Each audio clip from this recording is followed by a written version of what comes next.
Fala, meu povo! Bisu do Edu! Estamos de volta! Hoje, falando ainda naquela série de geometria, vamos falar sobre os quadriláteros. Definição, classificação, propriedades específicas, né? Então nós vamos estudar um pouquinho sobre isso, beleza? Mas antes de mais nada, gostaria de pedir para você que ainda não está inscrito no nosso canal, que se inscreva, clica aqui no inscrever-se e principalmente no sininho para receber as notificações. E é lógico, se você gostar do nosso vídeo, eu espero que você continue comigo até o final, né? Para que você possa deixar aí o seu like ou o seu dislike e principalmente os seus comentários. É muito importante para a gente a sua opinião, o que você pensa sobre o canal. De repente, alguma dúvida que você tem aí, coloque aí nos comentários pra gente, para que a gente possa interagir melhor e fazer com que esse canal cada dia mais alcance muito mais entusiastas da matemática. Tudo bem? Usando aqui a resolução de exercícios na nossa lousa digital maravilhosamente de vidro. Vem comigo então, vamos começar. Eu montei um diagrama de Venn, onde aqui eu faço a classificação geral do conjunto grande dos quadriláteros, tá? Dentro desse conjunto eu inseri o trapézio, dentro do trapézio os paralelogramos, dentro do paralelogramo eu tenho o grupo do retângulo, o grupo do losango e na interseção desses dois grupos eu tenho o quadrado. Então, resumindo, esse quadro aí, vou deixar um tempinho para você dar um print nele, né? Todas as características de propriedades de cada uma das figuras, quanto ao ângulo, às diagonais e aos lados. Vamos treinar um pouquinho aí alguns exercícios que vinculem a ideia de a gente entender ou não a propriedade, conhecer ou não a teoria, tá? Verdadeiro ou falso? Perceba que quando a gente coloca aquela telinha anterior para você lá do diagrama de Venn, se você olhar para ela, as respostas aqui passam a ser mais simples. Ó, todo losango é trapézio? A princípio você vai dizer que não, né? Porque o trapézio tem um par de lado paralelo e o losango tem dois. O losango tem 4 lados congruentes, mas o losango está dentro do diagrama de Venn e está contido no trapézio. Então sim, é verdadeiro. Viu? Nunca mais erre. Com o Edu, você nunca mais vai errar isso aqui. Guarda essa informação. Guarda aquele nosso diagrama de Venn. Existem retângulos que são quadrados? Sim ou não? Sim, né? Tem retângulo que está lá dentro da região, que é retângulo e que é losango ao mesmo tempo. As diagonais de um trapézio são bissetrizes? Opa! Não falei nada disso para o trapézio. Então não, isso aqui é falso. As diagonais de um trapézio podem ser... Cuidado com essa pergunta aqui agora. Ó. Quando eu falei as diagonais de um trapézio são bissetrizes, você pensou só na figura do trapézio, certo? E aí você disse que não e acertou. Quando eu falar agora que as diagonais de um trapézio podem ser bissetrizes, você vai dizer que sim. Por que sim? Cuidado que eu tenho figuras que são classificadas como trapézio. A exemplo de quem? Do losango. A exemplo de quem? Do quadrado. Nossa, Edu, essa questão aqui eu acho que eu erraria, hein? Por quê? Eu fiquei pensando só na figurinha do trapézio. Sim, a figura do trapézio, pensando só nela, ela não tem as diagonais como bissetrizes. Mas quando eu falo pode ser, é porque tem algumas figuras que são classificadas como trapézio, e aí sim eu posso dizer que elas são bissetrizes. Legal, né? Se as diagonais de um quadrilátero se cruzam no ponto médio, então ele é um paralelogramo. Correto, não é verdade? Qual é a característica das diagonais do paralelogramo? Se cruzar no ponto médio. E isso vale para todos, para o paralelogramo, para o retângulo, para o nosso amigo losango e quadrado. Temos um outro quadrinho aqui, que é bem interessante, que eu vou deixar para você dar um print nele aí e preencher, dando um tiquezinho. O que significa? Eu coloquei aqui as propriedades nas linhas, as colunas. Nós temos as figuras, o trapézio, paralelogramo, retângulo. Esse tique aqui é para dizer se essa propriedade é válida ou não para cada um deles. Então eu deixei um exemplo aqui, né? Lados opostos, paralelos, e coloquei aqui a situação de cada um deles. O que a gente vai fazer agora? Verificar se os lados opostos congruentes se vale para todos eles. Então perceba que lados opostos congruentes, ângulos opostos congruentes, diagonais se cortam no meio, diagonais perpendiculares entre si, diagonais que são bissetrizes de ângulos internos, todos os lados são congruentes e todos os ângulos são congruentes, nessa coluna do trapézio, eu não vou preencher para ninguém. Ou seja, o trapézio não tem nenhuma dessas propriedades. Na coluna do paralelogramo, você vai preencher a primeira, a segunda e a terceira. Na coluna do retângulo, você vai preencher a primeira, a segunda, a terceira e a última, ó, todos os ângulos. Na coluna do losango, você vai preencher todas, exceto a última, porque ele não tem os ângulos congruentes. E na coluna do quadrado, você preenche dando um tique para todos. Tá? Então, recapitulando, trapézio nenhum, paralelogramo, o primeiro, o segundo e a terceira linha, retângulo, a primeira, a segunda, a terceira linha e a última, losango, todas as linhas exceto a última, e o quadrado, todas as anteriores. Dando continuidade a mais um justifique aqui com verdadeiro ou falso, perceba que todo quadrado é losango. Verdadeiro ou falso? Verdadeiro, né? Porque todo quadrado está dentro do losango, então é verdadeiro. Todo paralelogramo é um trapézio? Todo paralelogramo é um trapézio? Sim, Edu, porque o paralelogramo está contido no trapézio. Existem quadrados que não são retângulos? Isso já não é, né? Isso é falso, né? Existe algum quadrado que não é retângulo? Não, todo quadrado é retângulo, mas nem todo retângulo é quadrado. Existem paralelogramos que não são losango? Isso é verdade, existem alguns paralelogramos que não são losango. Nenhum losango é retângulo. Opa! Nenhum losango é retângulo? Tem losango que é retângulo sim. Quem são eles? Os quadrados. E todo retângulo é um paralelogramo. Sim, todo retângulo está contido dentro do nosso paralelogramo. Então, ele é um paralelogramo. Vamos tentar resolver esse exercício aqui, né? Dados os paralelogramos ABCD e EFDC, determine a medida de x e do segmento, né, do segmento FE e a medida do y relacionada ao ângulo DCF. Então, percebe o seguinte, ó, as duas figuras quadriláteras são paralelogramos. Quem? O ABCD e o DCEF, ok? Ele quer que a gente ache a medida do x e do ângulo. Vamos pensar na medida do x primeiro, que é o lado. Vamos olhar para esse paralelogramo aqui, ó, o ABCD. Esse par de lado aqui, ele é paralelo. Eles são congruentes. Então, se aqui mede 7, aqui mede 7. Esse aqui mede y, aqui mede y. Mas essa medida é igual a essa e essa da base é igual a essa. Olhamos, então, para essa figura. Olhando agora para esse outro paralelogramo, você viu que a gente mata o x aqui rapidamente, ó. Se é um paralelogramo, esse lado é paralelo com esse, então eles são congruentes. Logo, quanto vale o nosso x?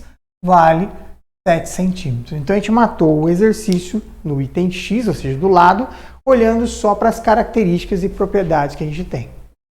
Vamos pensar agora como achar o ângulo y. Vamos pensar assim.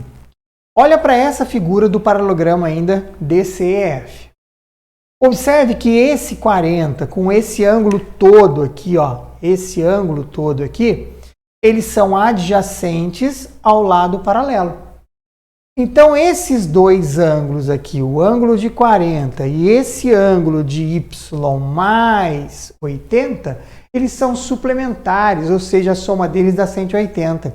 E aí, olha que bacana, 40 somado com y somado com 80, isso tem que dar 180, eles são suplementares.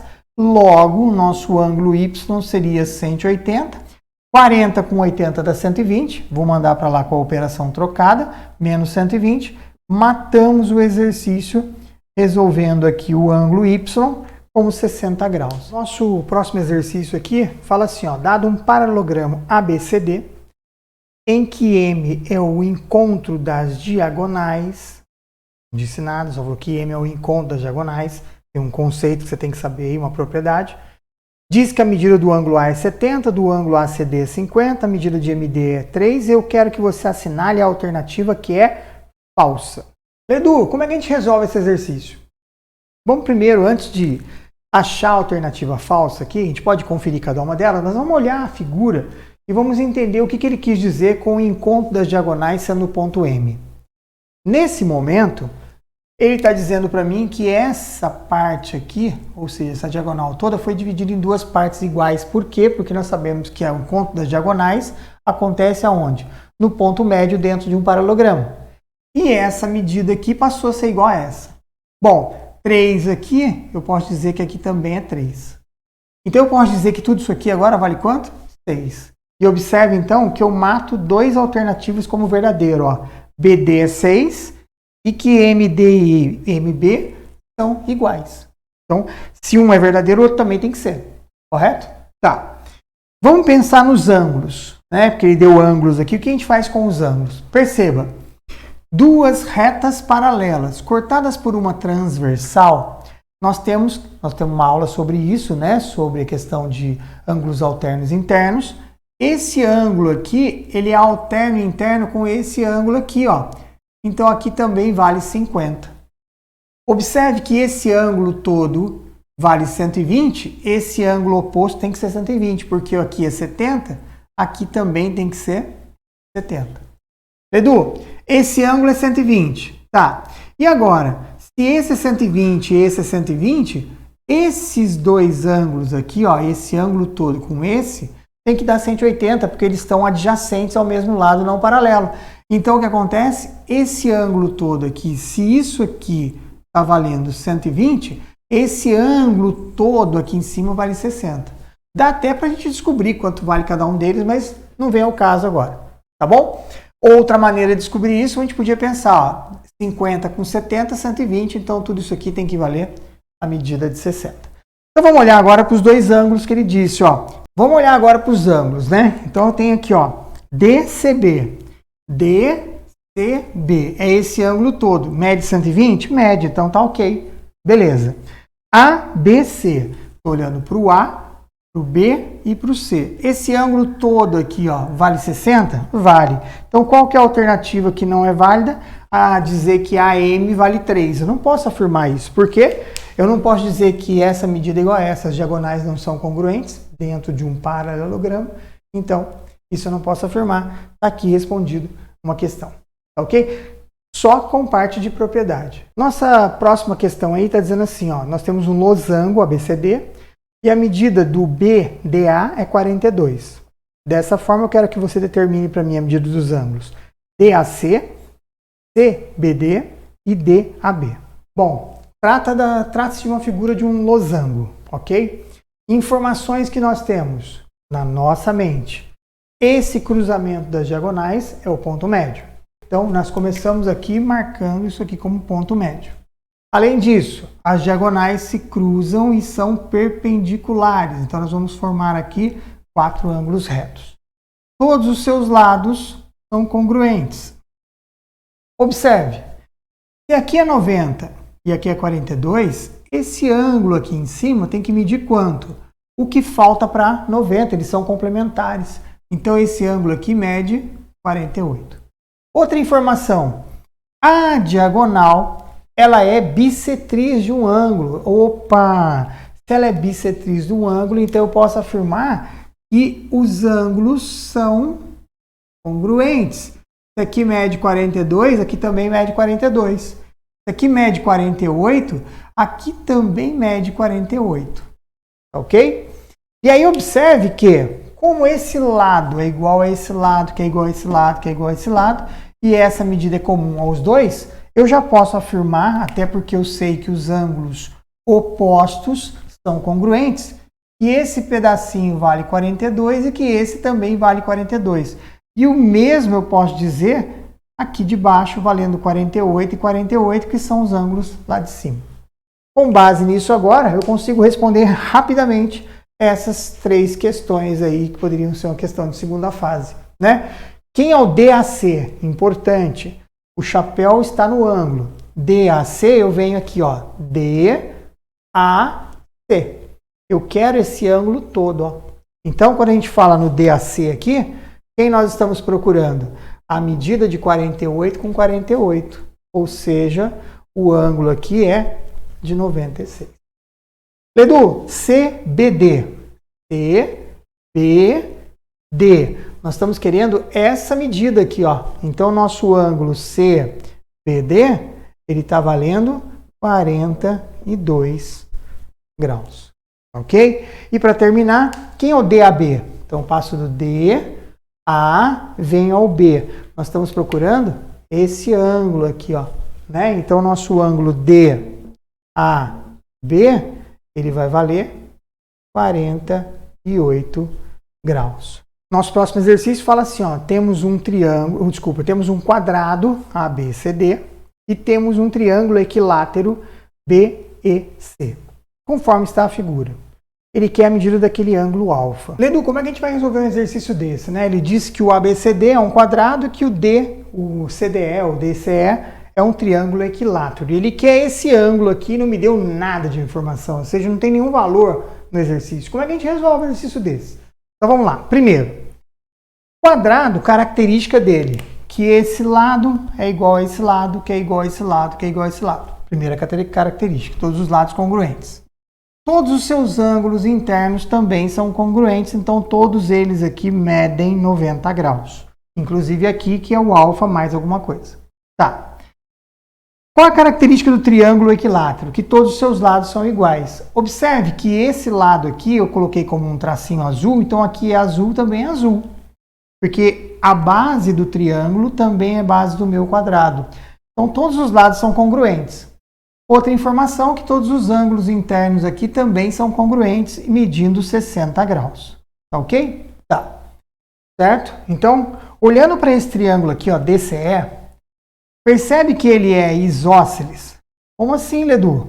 Ó, esse lado é igual a esse lado. Então, esse ângulo que está aqui é igual a esse ângulo aqui da base, ó, também é alfa. E agora, olhando para ele, eu posso dizer que os dois ângulos alfa mais esse ângulo todo aqui vai dar 180. Só que aqui a gente tem 90 e aqui a gente tem 60, então nós temos um ângulo aqui, ó, todo esse ângulo de 150. Então, para resolver esse exercício, eu vou colocar aqui alfa, 2 alfa, mais 150, tem que dar o 180, eles são suplementares.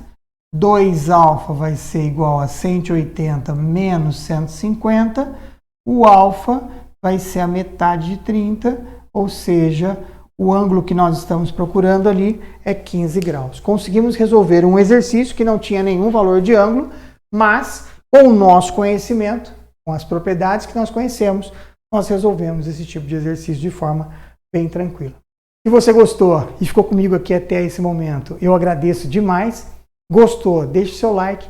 Não gostou? Deixe o seu dislike, não tem problema. Mas, por favor, coloca aí no comentário o porquê que você não gostou, né? É o áudio, é a aula, sou eu, é o meu cabelo feio, sei lá, coloca aí, interage comigo, é muito importante. Se você gostou também, diga o porquê, né? E se você tem algum pedido a ser feito, alguma aula que você gostaria de ter aí sobre, ou resolução de um exercício sobre quadriláteros, coloca nos comentários que a gente faz essa gravação para vocês. Tá ok? Então, aquele beijo no coração, aquele forte abraço e fique comigo até a nossa próxima aula, pois Bizu do Ledu está sempre com você. Vem comigo! Tchau!